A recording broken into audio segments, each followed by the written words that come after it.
오늘 우리들은 시편 103편 1절에서 5절의 말씀을 근거해서 내 영혼아 여호와를 송축하라 라는 제목을 가지고 함께 하나님의 말씀을 생각해 보겠습니다.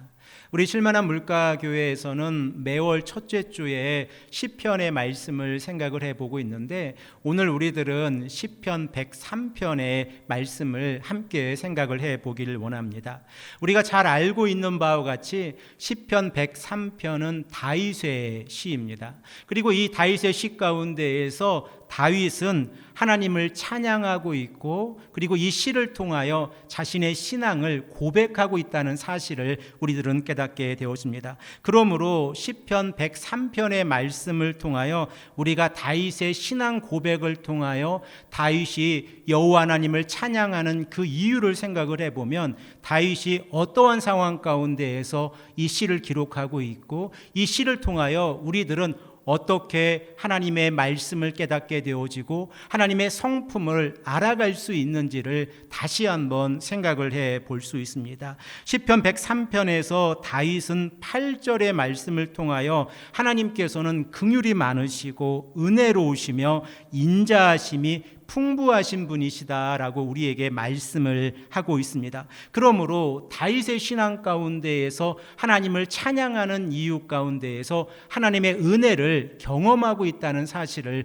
우리들은 깨닫게 되어집니다. 그러면 다윗은 본문 1절에서 2절의 말씀을 통하여 여호와 하나님을 송축하라라고 말씀하고 있는데 그 송축하라라고 말씀하고 있는 이유에 대해서 우리가 생각을 해가면서 1절과 2절의 말씀을 한 목소리로 다시 한번 읽겠습니다.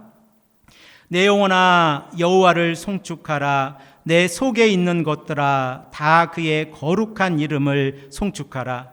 내 영혼아 여호와를 송축하며 그의 모든 은택을 잊지 말지어다. 아멘.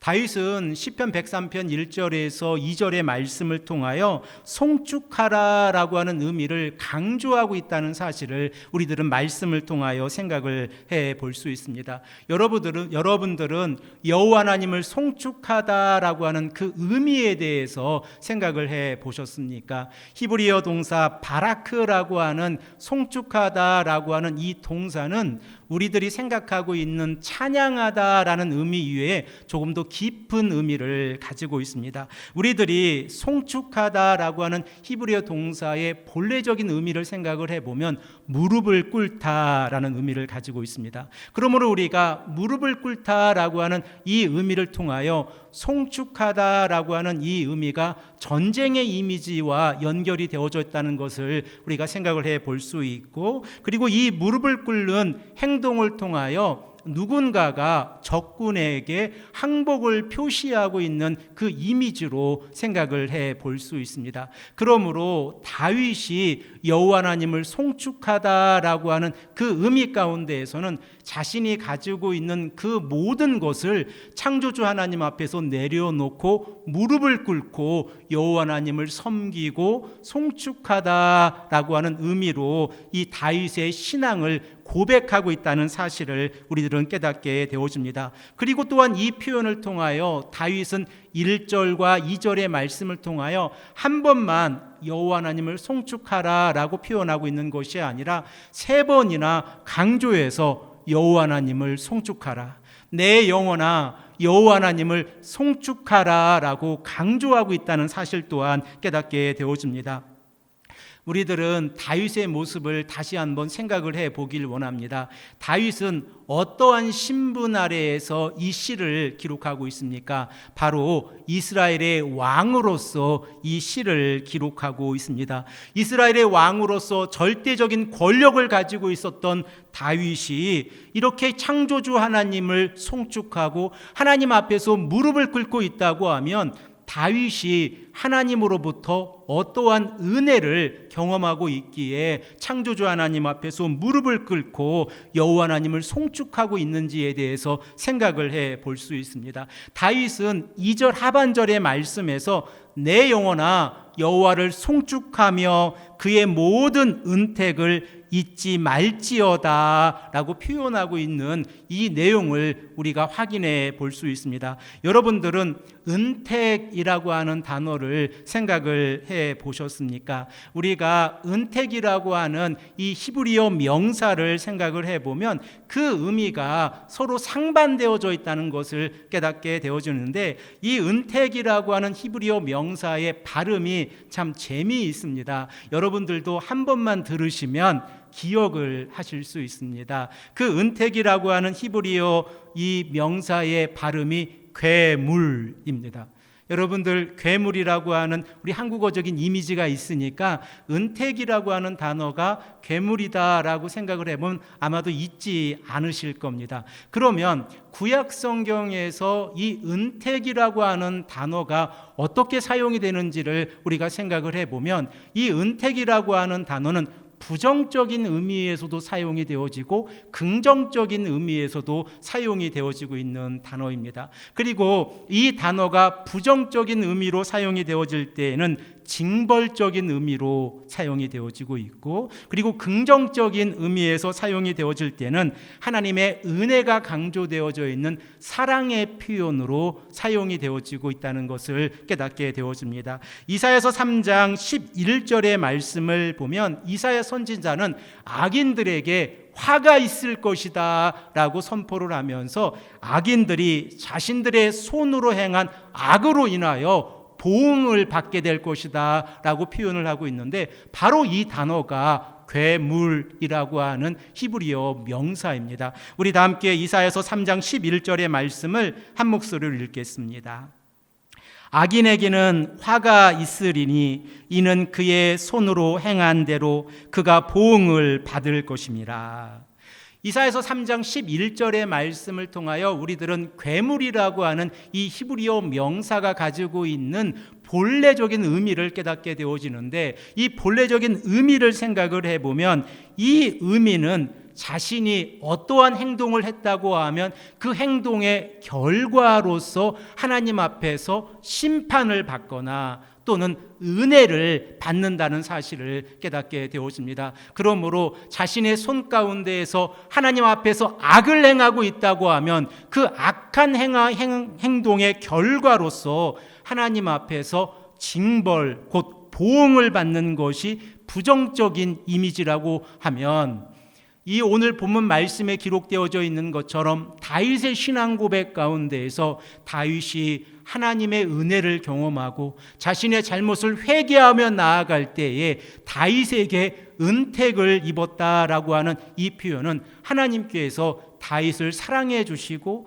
다윗의 죄를 용서해 주시고 다윗에게 은혜를 베풀어 주셨다라고 하는 의미로 사용이 되어지는 것을 우리는 깨닫게 되어집니다. 그러므로 다윗은 자신의 삶 가운데에서 하나님 앞에서 죄악된 삶을 살아가고 있었는데, 다윗이 여호와 하나님 앞에서 회개하며 나아갈 때에 다윗은 하나님 앞에서 은택을 입었다라고 말씀을 하고 있습니다. 그러면 다윗이 여호와 하나님 앞에서 은택을 입은 내용이 무엇입니까? 오늘 본문 말씀 3절에서 5절의 말씀에 그 은택의 내용이 기록이 되어져 있습니다. 우리 다 함께 이 말씀을 한 목소리로 읽겠습니다.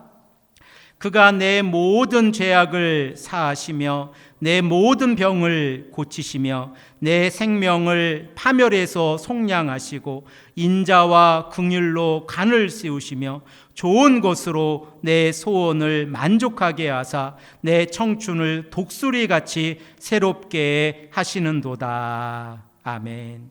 다윗이 본문 3절에서 5절의 말씀을 통하여 네 가지 특징으로서 하나님께서 다윗에게 은택을 베풀어 주셨다라고 말씀하고 계신데, 그 첫 번째 내용이 죄악을 용서해 주셨고, 두 번째 내용이 병을 고쳐 주셨고, 그리고 세 번째 내용이 속량해 주셨고, 그리고 네 번째 내용이 인자와 긍휼로 하나님께서 간을 씌워 주셨다라고 말씀하고 있습니다. 이러한 상황 가운데에서 다윗은 하나님께서 자신의 삶에 가장 좋은 곳으로 채워주시는 분이 하나님이라는 신앙 고백을 하게 되어지고, 이러한 신앙의 고백을 통하여 비록 다윗이 죄 가운데 살아가고 있었지만 하나님의 은혜를 경험하였을 때에 독수리가 날개치며 날아오르듯이 하나님 앞에서 은혜를 경험하고 하나님께 나아가고 있다는 사실을 우리는 깨닫게 되어집니다. 그러면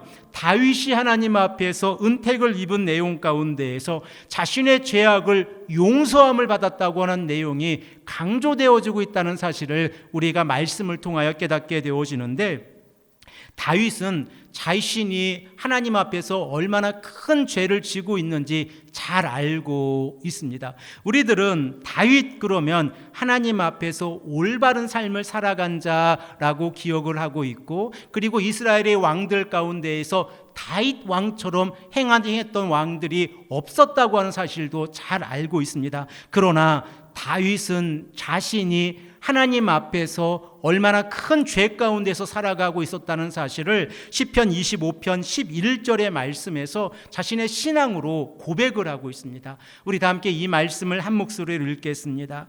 여호와여, 나의 죄악이 크오니 주의 이름으로 말미암아 사하소서. 다윗이 하나님 앞에서 올바른 삶을 선택하지 못하고 죄악으로 인하여 그 유혹에 넘어갔을 때에 다윗은 하나님 앞에서 심판을 받게 되어집니다. 그러나 다윗의 신앙 가운데에서 하나님께 회개하며 나아갈 때에 사유하심의 권한을 가지고 계신 분이 바로 창조주 하나님이시고 구속자 하나님이시라는 사실을 잘 알고 있습니다. 그러므로 시편 25편 11절의 말씀을 통하여 다윗은 하나님께 자신의 죄를 용서해 달라고 간절히 기도하고 있다는 사실을 깨닫게 되어집니다. 우리들이 시편 3편의 말씀을 통하여 생각을 해본 바와 같이 다윗의 삶은 우리아의 아내 밧세바를 범하기 이전의 삶과 범한 이후의 삶으로 나누어서 생각을 해볼 수 있습니다. 비록 다윗이 사울 왕에게 쫓기는 삶을 살아가고 있었지만 우리아의 아내 밧세바를 범하기 이전의 삶 가운데에서는 하나님께서 다윗의 삶 가운데 간섭하시고 다윗의 삶에 방패가 되어 주셔서 하나님의 인도하심을 받는 삶이었습니다. 그러나 우리아의 아내 밧세바를 범하였을 때에 다윗은 하나님의 말씀을 업신여기게 되어졌고 하나님 보시기에 악을 행하는 삶을 살아가게 되어졌고, 그리고 다윗의 집안에 재앙이 임하고 있다는 사실을 우리는 성경의 역사를 통하여 너무나도 잘 알고 있습니다. 다윗의 가족에게 일어났던 일들을 생각을 해 보십시오. 첫 번째 아들 암논이 세 번째 아들 압살롬의 동생 다말을 범하는 사건이 일어났을 때에 이 세 번째 아들 압살롬은 자신의 형인 암논을 살인하는 사건이 일어났다는 사실을 우리는 잘 알고 있습니다. 또한 다윗은 자신의 아들 압살롬이 이 헤브론에서 왕이 되었을 때에 이 자신의 아들과 싸움을 선택하지 않고 이 자신의 아들을 피해서 도망자의 삶을 살아가게 되었습니다. 이러한 상황 가운데에서 다윗이 걱정하고 있었던 것이 무엇입니까? 바로 압살롬의 이 안전이었습니다. 그러나 압살롬은 하나님 앞에서 죽음을 맞게 되어지고 다윗은 자신의 아들을 잃은 이 슬픔으로 인하여 하나님 앞에 더욱더 간절히 매달리고 기도하고 있는 모습을 우리는 성경을 통하여 깨닫게 되어집니다. 이렇게 다윗의 삶을 우리가 생각을 해보면 다윗은 한순간의 죄악으로 인하여 하나님 앞에서 심판을 받게 되어졌고, 이 다윗이 밧세바를 범한 이후의 삶을 우리가 생각을 해보면 하나님 앞에서 한순간도 하나님의 은혜가 없으면 살아갈 수 없는 삶을 살아가고 있었다는 사실을 깨닫게 되어집니다. 그러므로 다윗은 하나님 앞에서 회개하고 있었고, 그리고 죄 용서함을 간절히 간구하고 있었다는 사실을 우리가 말씀을 통하여 깨닫게 되어집니다. 본문 3절의 말씀을 우리가 다시 한번 생각을 해보면 다윗은 이 죄라고 하는 것을 질병과 연결을 시키고 있고, 하나님께서 다윗의 죄를 용서해 주셨을 때에 다윗의 질병을 고쳐주셨다라고 하는 신앙 고백 가운데에 나아가게 되어집니다. 여호와 하나님 앞에서 다윗이 무릎을 꿇고 간절히 기도하고 고통 가운데에서 하나님께 부르짖고 있었을 때에 하나님께서는 다윗의 삶을 용서해 주셨습니다. 그리고 그 결과 하나님께서 말씀을 통하여 다윗의 삶을 치료해 주셨고 다윗으로 하여금 하나님께 나아갈 수 있도록 인도해 주셨다고 하는 사실을 우리들은 말씀을 통하여 깨닫게 되어집니다. 이렇게 다윗이 죄 용서함을 받았을 때에 하나님 앞에서 하나님의 은혜를 경험하였을 때에 본문 4절 말씀에 다윗이 어떠한 신앙 고백을 하게 되어집니까? 내 생명을 파멸해서 속량하시고 인자와 긍휼로 간을 씌우시며 라고 표현을 하고 있습니다. 우리들은 다윗이 파멸 곧 멸망의 구덩이에 빠져 있었던 삶을 생각해 볼 수 있습니다. 아주 깊은 멸망의 구덩이에 빠져 있었을 때에 다윗에게 하나님께서 허락하신 은혜는 속량이라고 하는 이 은혜라는 것을 깨닫게 되어지고 다윗으로 하여금 하나님의 언약적인 신실하심을 다윗은 경험하게 되어졌다는 사실을 깨닫게 되어집니다. 여러분들은 파멸이라고 하는 단어를 생각을 해 보셨습니까? 우리들은 이 파멸이라고 하는 단어를 멸망의 구덩이라고 번역을 할 수 있고 또는 무덤의 구덩이라고 번역을 할 수 있는데 우리가 잘 알고 있는 스올이라고 하는 단어와 연결이 되어져 있는 단어가 바로 이 파멸이라고 하는 단어입니다. 죽음 곧 지옥을 상징하고 있는 스올의 구덩이에서 하나님께서 다윗을 건져주셨다,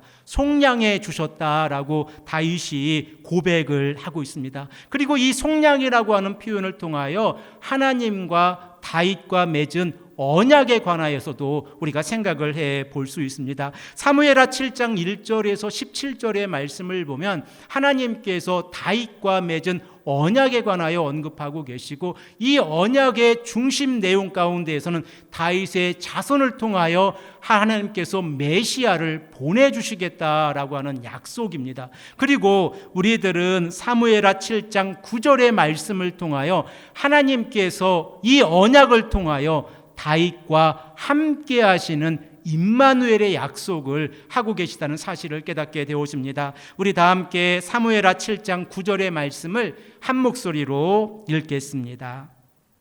내가 가는 모든 곳에서 내가 너와 함께 있어 내 모든 원수를 내 앞에서 멸하였은즉 땅에서 위대한 자들의 이름같이 내 이름을 위대하게 만들어 주리라.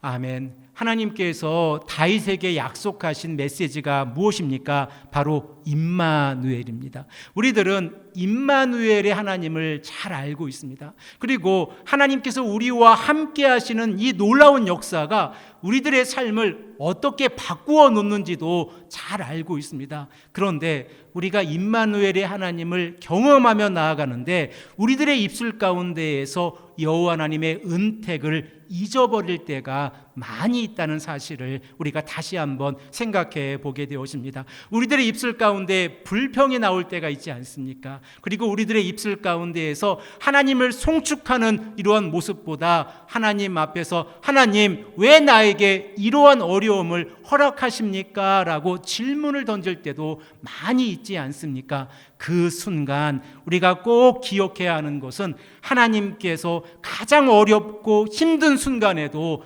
우리와 함께 하신다고 하는 임마누엘의 약속입니다. 그리고 이 임마누엘의 약속을 통하여 우리들은 하나님의 인자하심과 하나님의 긍휼하심을 경험하게 되어집니다. 여러분들은 헤세드라고 하는 단어를 생각을 해 보셨습니까? 우리 개역 개정 성경 가운데에서 인애라고 번역이 되어져 있는 이 내용인데 헤세드라고 하는 이 내용을 통하여 우리들은 하나님의 은혜가 우리에게 어떻게 임하고 있다는 사실을 깨닫게 되어집니다. 하나님께서 인자하심, 인내라는 것을 허락해 주셨을 때에 이 인자하심, 인내라고 하는 것은 그 누구도 상상하지 못한 상황 가운데에서 용서하심을 허락해 주셨다라는 의미입니다. 그러므로 우리가 하나님 앞에서 징벌을 받게 되어졌습니다. 그리고 그 징벌로 인하여 우리들은 멸망의 골짜기에서의 삶을 살아가고 있었습니다. 바로 그 순간 하나님께서 우리에게 헤세드, 곧 인자하심, 인애를 허락해 주셨다고 하면 하나님께서 아무런 요건도 물어보지 아니하시고 우리를 구속해 주셨다는 의미를 가지고 있습니다. 단 하나님께서 한 가지 우리에게 요구하시는 삶이 있습니다. 그것이 무엇입니까? 바로 하나님의 은혜를 잊지 않고 나아가는 삶입니다. 우리가 하나님께 회개하며 나아갈 때에 우리들의 삶 가운데 연약함을 느끼고 하나님 앞에서 죄인이라는 것을 깨달으며 나아갈 때에 하나님께서 우리에게 아무것도 묻지 아니하시고 하나님의 은혜를 우리에게 말씀하고 계시다는 사실입니다. 이 은혜를 경험하였을 때에 우리들은 하나님께서 우리에게 허락하신 선물, 하나님의 은혜를 경험하게 되어지고 이 언약적인 신실하심으로 인하여 우리로 하여금 하나님께 한 걸음 더 나아가게 한다는 사실을 깨닫게 되어집니다. 사랑하는 성도 여러분, 우리들의 삶 가운데에서 하나님께서 평생에 가장 좋은 것으로 날마다 우리들의 삶을 새롭게 해주신다고 하면 이것이 얼마나 놀라운 복입니까? 아침에 일어났을 때에 하나님께서 우리에게 허락하신 은혜로 인하여 독수리가 날개치며 올라가듯이 하나님의 은혜를 경험하고 그 은혜로 인하여 하나님께 한 걸음 더 나아갈 수 있다고 하면 우리들은 날마다 새 힘을 얻게 될 것이고 이 새 힘을 얻어서 하나님 앞에서 여호와 하나님을 송축하는 삶을 살아가게 될 것입니다. 오늘 본문 말씀 5절 말씀에 이 내용을 이 다윗은 우리에게 말씀하고 있습니다. 우리 다 함께 5절의 말씀을 한 목소리로 읽겠습니다. 좋은 것으로 내 소원을 만족하게 하사 내 청춘을 독수리같이 새롭게 하시는도다. 비록 우리가 육신의 연약함을 가지고 이제 나이는 들어가지만 우리들의 젊음, 우리들의 영혼, 그리고 우리가 하나님 앞에서 하나님을 바라보는 그 간절함은 날마다 새로워지기를 간절히 축복합니다. 이러한 복이 있었을 때에 우리들은 창조주 하나님을 바라보게 되어집니다. 이러한 복을 경험하게 되어졌을 때에 우리들은 우리를 구원해 주신 예수 그리스도의 십자가의 보혈과 부활의 사건을 바라보게 되어집니다. 이사야 선지자가 이사야서 40장 31절의 말씀을 통하여 어떻게 우리에게 말씀하고 있습니까? 이 말씀을 우리가 한 목소리로 읽겠습니다. 오직 여호와를 앙망하는 자는 새 힘을 얻으리니 독수리가 날개치며 올라감 같을 것이요 다른 박질하여도 곤비하지 아니하겠고 걸어가도 피곤하지 아니하리로다. 아멘. 사랑하는 성도 여러분, 오늘 우리가 함께 모여 하나님을 송축하고 하나님을 예배하고 있는 이 모습 가운데서도 우리가 하나님의 은택을 잊지 아니하는 모습이 있습니다. 그리고 하나님의 은택이라고 하는 것은 우리가 하나님께 나와 자복하고 회개하는 마음에서 시작이 되어진다는 사실입니다. 만일 우리의 삶 가운데에서 하나님의 은택을 경험하지 아니하고 우리가 저지른 죄악으로 인하여 하나님의 보응, 곧 징벌을 받게 되어진다고 하면 우리들은 하루의 삶도 이 땅에서 편안한 가운데 하나님께서 주시는 샬롬의 이 복을 누리며 살아갈 수가 없습니다. 그러나 날마다 하나님의 은택, 곧 하나님의 은혜를 경험하며 나아가게 되어진다고 하면 하나님께서 예수 그리스도의 십자가의 보혈을 통하여 우리들의 죄를 용서해 주셨고 예수 그리스도의 부활의 사건을 통하여 우리를 의롭게 하셔서 우리로 하여금 상속자의 삶, 곧 우리가 창조주 하나님께서 우리를 만들어 놓으신 그 본래적인 이 목적의 삶을 가지고 영원한 하나님의 나라를 바라보며 나아갈 수 있도록 인도해 주신다는 사실을 깨닫게 되어집니다. 이러한 삶이 우리들의 삶이기를 소망합니다. 우리가 이 땅을 살아가는 삶 가운데에서 하나님의 나라를 소망해 두고, 그리고 우리가 이제 앞으로 나아갈 영원한 하나님의 나라를 바라보며 나아갈 때에 오늘 하루의 삶이 은혜이고, 이 오늘 하루의 삶의 은혜 가운데에서 하나님께서 허락하신 놀라운 은혜, 하나님의 햇새들을 경험하게 되어집니다. 이러한 복이 이 말씀을 들으시는 온 성도님들에게 늘 함께 하시기를 간절히 축복합니다. 함께 기도드리겠습니다.